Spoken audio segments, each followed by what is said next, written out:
Oh, look at my dumb ass. Dork's got a life preserver. Thinks he's gonna drown. What movie? I don't know. Back to the Future. I don't care about those. Oh, come on.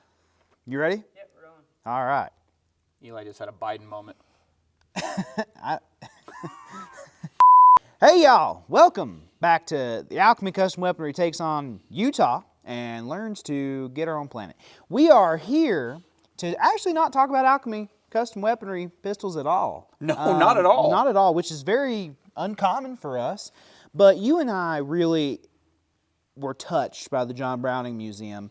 Not And physically. Not physically, no. Not touched. They did not. They don't touch you when you go to the John there. Browning Museum. No, they touch your soul. Yes. They touch your soul. And I'll tell you right now, buddy, I was fell in love, and you know, you and I started talking, and what's our favorite non-1911 pistol? Well, it's the 1903 Pocket Hammerless. It's fantastic. It is a fantastic pistol. And I am someone that really does not like compact guns. No, I did a video one time, you know, many moons ago on another YouTube channel of mine where I talked about how I've sold every subcompact gun because shooting them is unpleasant. They don't feel very good in your hand, and they suck. They're soulless. I got a lot of hate for saying that I got rid of it, and I don't shoot it as good as a full-size gun. People are like, well, just get better at it. I'm like, screw you. I'm just going to carry a 5-inch gun. Yeah, like a man. Yeah. But with that caveat. Yes, John Browning did invent the 1903 Pocket Hammerless Colt. Yeah.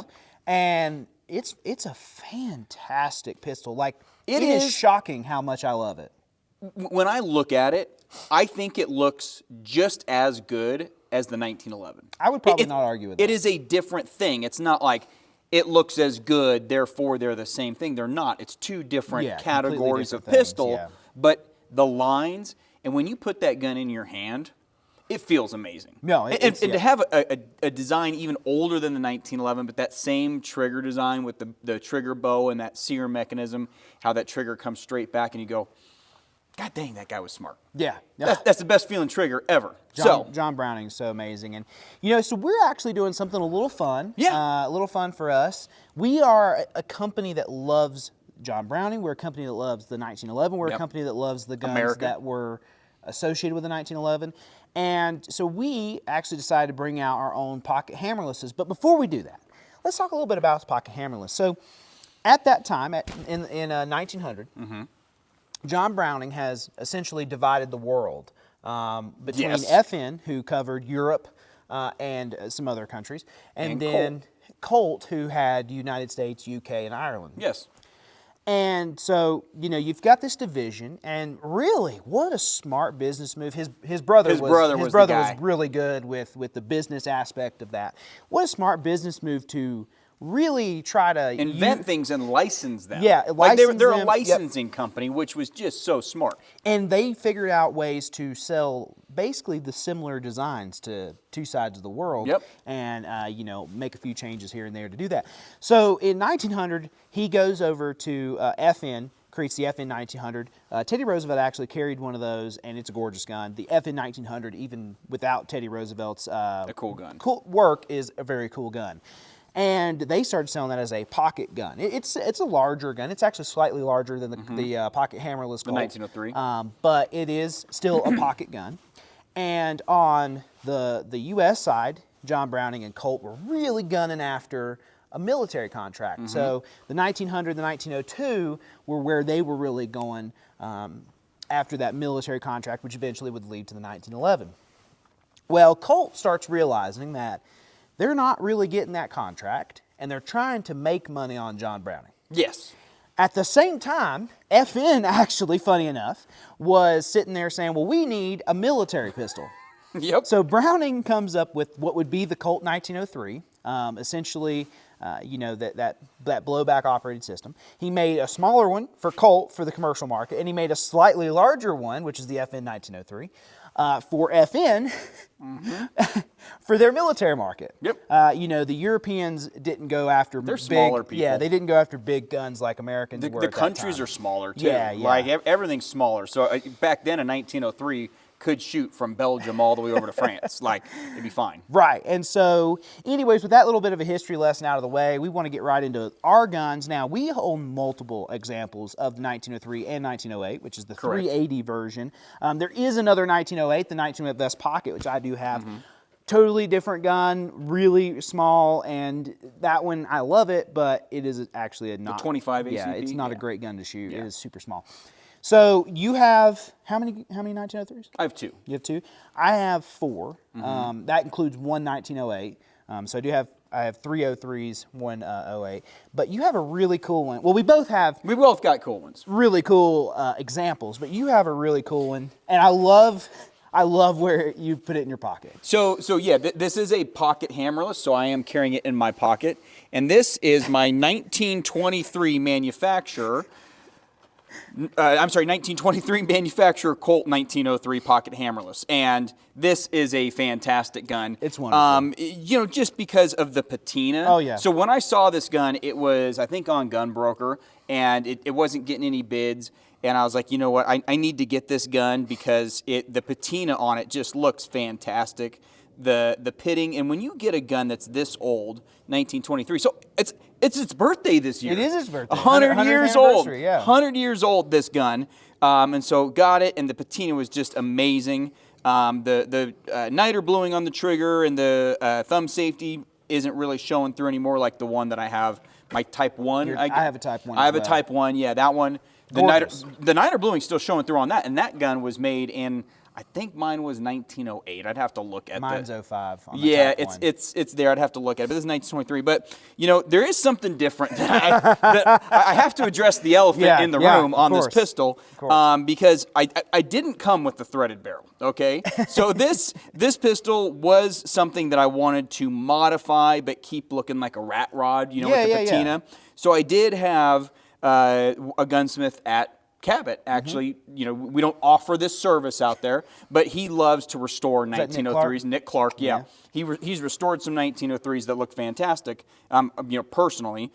So I went to him and said, hey, I need a threaded barrel on this because 32 ACP, shooting this suppressed. This right here with a threaded barrel, this is a goddamn assassin gun right here. I love it. Like this is what James Bond really should have carried. Yeah. If he was a man, he would have had a 1903 or 1908 instead of a PPK. If James Bond wasn't this suppressor. A stupid British person. Yeah. So this gun paired with the Dead Arrow Destin 9, I mean, in this configuration, I've actually shot it with a few baffles less because this is made for 9mm. This is a 32 ACP, so I figured I could take a couple off, and it's a hoot to shoot. Oh yeah. So we're gonna shoot it later, but this is my rat rod. I'm gonna keep this gun like this, and it just goes right back in.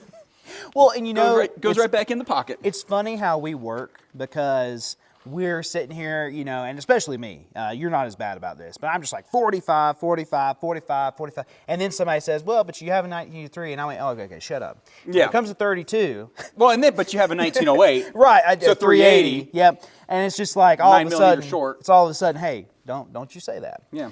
Now, I have almost the exact opposite of what you just showed. What you got?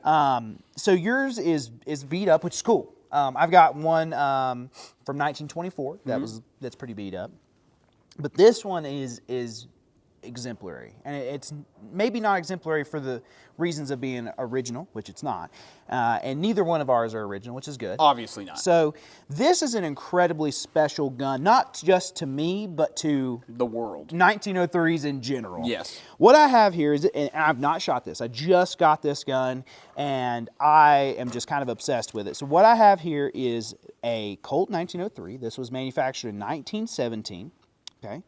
And you'll notice it has a lot of things. It does not look like mine. No, it doesn't. It has a lot of things that are very different. And what this is a one of two that I know of. I talked to me and Ken Hackathorn were kind of going back and forth on it, trying to figure out, and I did get a letter from Roy Huntington. So this was Roy Huntington. He was a big Guns and Ammo and American Handgunner writer. Yeah. So this was his personal pistol. I bought from his personal collection, which was not cheap, but this gun is very special. So as far as this particular gun goes, it's a one of one. Now there is in another sense, it's a one of 2 and maybe 3 records are kind of weird on these guns with Novak. But the reason that this gun is special is because essentially Wayne Novak kind of thought the same thing we do. The 1903 is one of the best pistols ever made. Awesome. Here's the problem is that the modern shooting techniques of our modern day kind of outpace the controls of the gun. Yep. You'll notice the gun doesn't have a slide stop.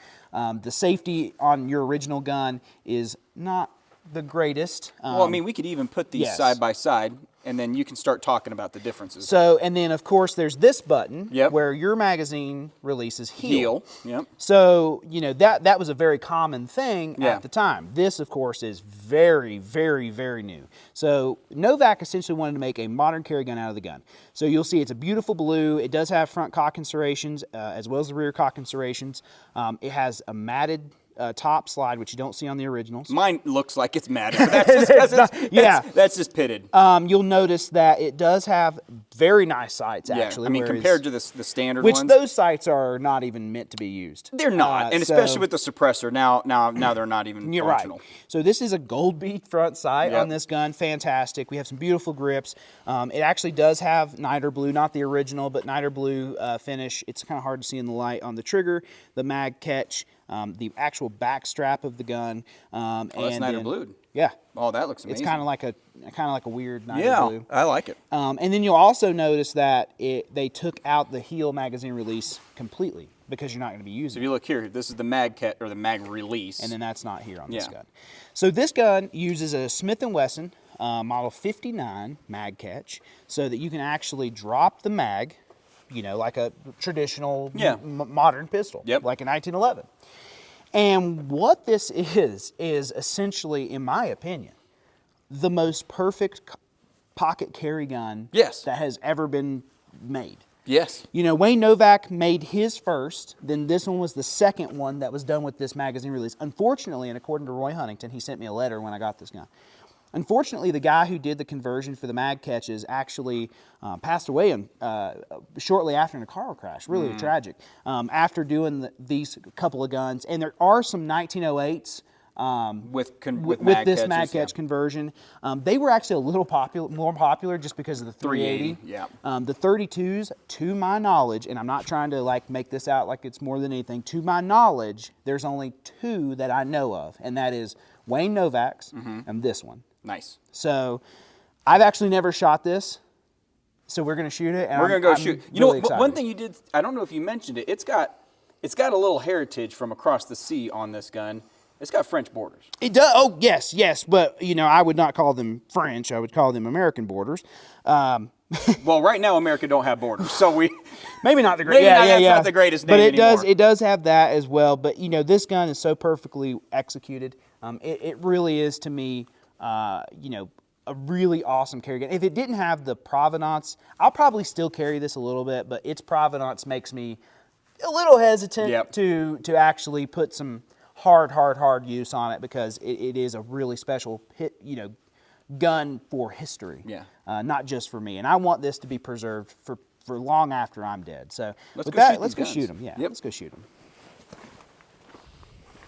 All right, well, I'm going to go first, and I am not going to put on ears. I'm going to leave them off because this is a goddamn assassin gun right here. Yeah, and we're shooting 32 ACP, which is, you know, obviously 50% larger than 22, but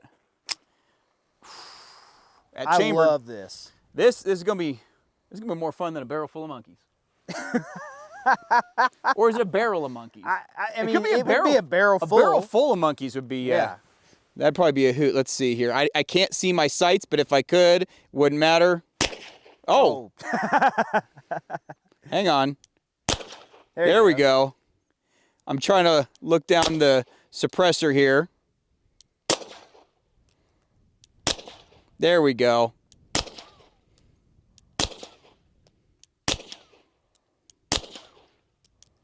That gun doesn't shoot bad. Well, the first one I couldn't. Right, I couldn't get the. I couldn't see I couldn't see the sights, and I didn't know how the barrel was lined up. So yeah, I mean, if I had to assassinate someone's genitalia, the first one would have been good. I mean, look at that, crispy. first shot, like, let's talk about this. So James Bond walks in, and Blofeld is the bad guy. James Bond walks in, and Blofeld's in there with money punny. Okay. And you know, they're doing the deed. Well, he gets mad, all right? He pulls out his 1903 with a suppressor, looks down it, shoots him right in the jewels. Yeah. Okay? And then takes him out. So there's actually a functional purpose for the assassination pistol here. Well, that being a 32, you would only take out a jewel. Yeah, you'd only take out one nut. As that is a very small caliber. It is. And it's so funny because I'll sit here and be like, I won't carry a dang, compact pistol. I would totally carry a 32. I love the gun so much. Yeah, it is a pleasure. Oh, so, man, see now I got to put ears on. I got to put ears on for this. Yeah, I've never shot this gun before. We are shooting hollow points. So I'm sure that'll be fine. Oh, yeah, like I forgot to say. Yeah. Like I brought real ammo for this. Like this is actual ammo that I would carry. And so, again, I've never shot this gun. I didn't even lube it up. We're just kind of seeing how it does. I'm very excited. Like this is a piece of history. This is excellent. How often do you get to even see this gun, much less get to shoot it? So insert that. And hey, look what I can do. Oh, you can press check. That's pretty cool. So this gun does have actual sights, so I'm hoping that they're on. I don't know. Again, I just, Oh.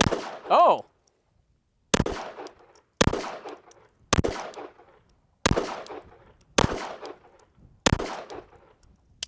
And then crispy.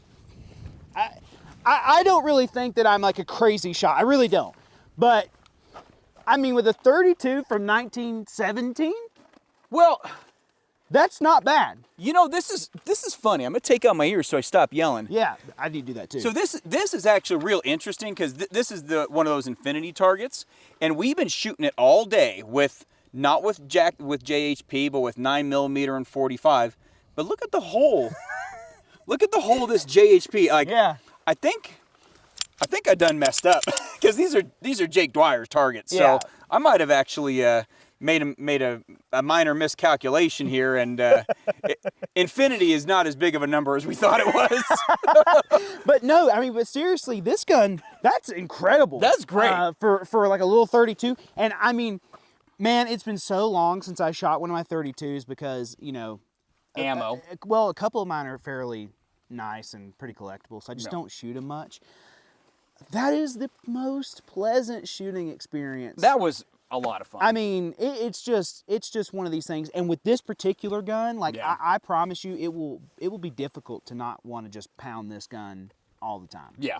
And again, the 32, I'm not telling you that you need to go out and carry a 1903.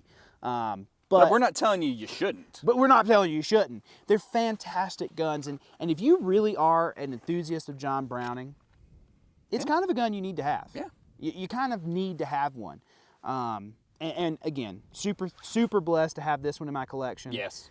This is a very special gun. So yeah, with that being said, hey, thank y'all for joining us. Thank you for sticking around. I know this was a longer one and it didn't have anything to do with Alchemy, but... Or 1911s. Here's the thing you need to know about Alchemy Custom Weaponry. Like at the end of the day, we're a company that just loves 1911s. I just eat that shit up. Yep. And we love John Browning. We love the guns that are associated with John Browning. And the other day when we were at the museum, I mean, come on, how can you not go there and see the original BAR and not, I mean, have that was a spiritual have a little something going on there. So anyways, again, thanks for joining us. We greatly appreciate you. And remember, carry cocked and locked. And sorry about your target, Jake. I didn't realize 32 was that powerful.